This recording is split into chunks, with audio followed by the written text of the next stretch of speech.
Di ay nabakunahan og measles rubella vaccine sa siyudad sa Subo na pa lang sa 9,000 ka mga bata.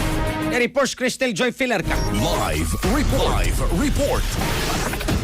Muabot pa lang sa 9,227 ka mga bata sa siyudad sa Sugbo ang nabakunahan og measles rubella vaccine ato sa unang semana sa pagpatuman niini. Pinaagi kini sa house-to-house vaccination ug ang pagbabakuna didto mismo sa City Health Department. Matod ni Kenneth Ciasar, ang Chief of Staff ni Mayor Nestor Archival, nga 10% pa lang kini sa target nga 90,000 ka mga bata nga mabakunahan sa tuig 2028.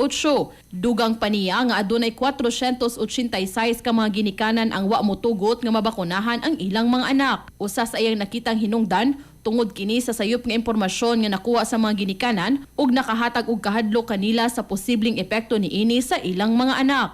Wa kabot sila ha ang information drive sa DOH ug sa City Health Department munang atahado sila nga imbis makakuha sila saktong information sa right agency, sa right institution na kuha sila information sa silingan, huy ayoy ko yun na padisgrasya ka na disinformation. Hinungdan nga aduna nay gipakatap nga awareness team ang syudad ngadto sa matag komunidad aron sa pagpasabot sa mga ginikanan sa kamahinungdanon nga mabakunahan ang ilang mga anak. Ang Measles Rubella Supplemental Immunization Activity Campaign gisugdan ni adtong Agosto 10. Ang bakunahan niini kadtong mga batang nag-edad og 6 months hangtod 4 years ug 11 months.